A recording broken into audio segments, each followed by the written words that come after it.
햇살의 책장. 오늘 소개해드릴 책은 게리 체프먼의 5가지 사랑의 언어입니다. 사람들은 누구나 5가지 사랑의 언어를 사용합니다. 그중 자신과 상대방의 제1의 사랑의 언어가 무엇인지 알면 더 깊은 소통을 할 수 있습니다. 외국어를 배우듯이 사랑의 언어를 배워보세요. 5가지 사랑의 언어는 인정하는 말, 함께하는 시간, 선물, 봉사, 스킨십입니다. 오늘은 함께하는 시간에 대해 알아보겠습니다.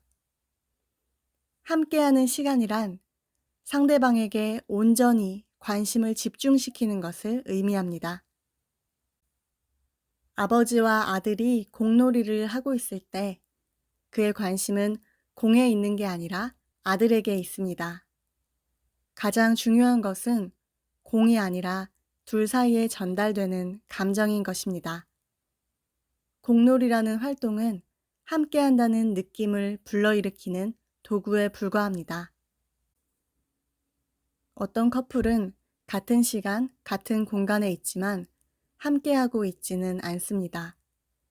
둘이 함께하는 활동이 중요한 것이 아니라 서로가 감정적으로 관심을 집중하며 시간을 보내는 것이 중요합니다.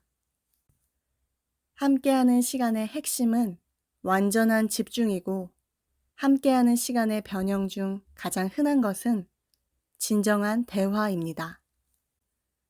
진정한 대화는 두 사람이 그들의 경험과 생각, 감정, 바람을 우호적으로 주고받는 공감적 대화를 의미합니다. 이때 방해받지 않는 분위기를 조성하는 것도 중요합니다. 그런 대화는 사랑받고 있음을 감정적으로 느끼게 합니다. 진정한 대화는 말하는 것보다 듣는 것이 중요합니다. 혹시 듣기보다 말하는 데 집중하고 있지 않으신가요? 상대방의 문제를 들으면 해결책만 모색하고 있지는 않으신가요? 우리 대부분은 생각하거나 말하는 훈련은 잘 되어 있지만 듣기 훈련은 잘 되어 있지 않습니다. 듣기 훈련은 외국어를 배우는 것만큼 어려울 수 있지만 당신이 사랑하는 사람의 제1의 언어가 함께하는 시간이고 진정한 대화를 원한다면 당신은 듣는 방법을 잘 배워야 합니다. 책에서 알려주는 실제적인 요령 몇 가지를 소개해 드리겠습니다. 이야기할 때 시선을 상대에게 고정시킵니다. 이는 상대방이 충분한 관심을 받고 있음을 알게 합니다. 다른 일은 하지 않습니다. 만약 다른 일을 하고 싶어서 집중할 수 없을 때는 상대방에게 솔직하게 말해줍니다. 상대의 감정에 주의를 기울이고 스스로에게 질문한 후 상대에게 확인해 봅니다. 이것은 상대의 기분을 분명히 할 수 있는 기회를 주고 당신이 열심히 들었다는 것을 증명해 줍니다. 바디랭귀지를 주의 깊게 봅니다. 때로는 입으로 말하는 것과 다른 감정이라는 것을 캐치할 수 있습니다. 상대방의 이야기를 가로막지 않습니다. 사람들은 평균적으로 약 17초만 듣고 중간에 끼어들어 자기 생각을 말한다고 합니다. 당신의 목적은 당신 자신을 방어하거나 상대방을 고치려는 것이 아닙니다. 이해하려는 것임을 명심하세요. 이번에는 말하는 법을 배워볼까요? 성장 과정이나 성향이 사람마다 다르기 때문에 어떤 사람은 자기를 표현하는 방법을 매우 어려워합니다.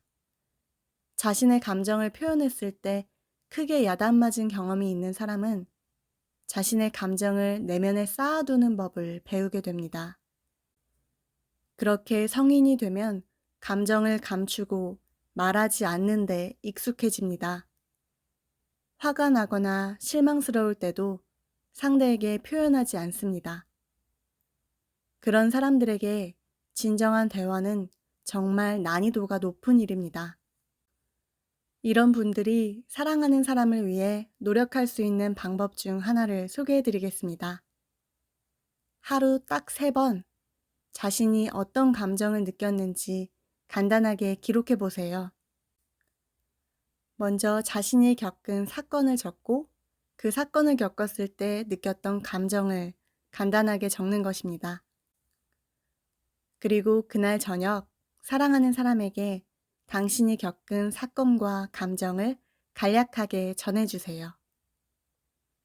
이걸 몇 주만 연습해 보면 당신은 상대방에게 감정을 편안하게 전달할 수 있게 되고 점점 그것이 자연스러워지는 걸 경험할 수 있습니다.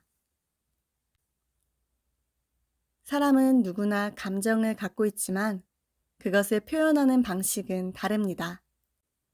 크게 둘로 나누면 사해형과 시냇물형이 있습니다. 사해형은 물을 받기만 하고 내보내지 못하는 사해처럼 감정이나 생각을 받아들이지만 그것을 말하는 것은 좋아하지 않습니다. 그걸 더 편안하게 느끼기 때문입니다. 반대로 시냇물형은 눈과 귀로 보고 듣는 것을 무엇이든 입으로 다 내보내야 직성이 풀립니다. 담아둘 곳이 없기 때문입니다. 사회형과 시냇물형이 서로 끌려서 결혼하는 경우가 많은데 서로가 재밌기 때문입니다. 데이트할 때 사회형은 시냇물형을 만나면 대화 걱정 없이 고개를 끄덕이고 맞장구만 쳐도 되고 시냇물형은 자신의 말에 귀 기울여주는 사회형에게 큰 호감을 느낍니다. 그러나 시간이 흐를수록 사회형은 시냇물형이 말을 그만 좀 했으면 좋겠다고 느끼고 시냇물형은 입을 꾹 다물고 있는 사회형의 속을 알 수 없어 답답해집니다. 다행인 것은 서로 노력해서 타고난 성격의 영향을 극복할 수 있다는 것입니다. 사회형은 말하는 법을 배우고 시냇물형은 듣는 법을 배워야 합니다. 앞에서 말한 그날 있었던 일 3가지를 말하고 듣는 연습을 매일 해보는 것도 좋은 방법입니다.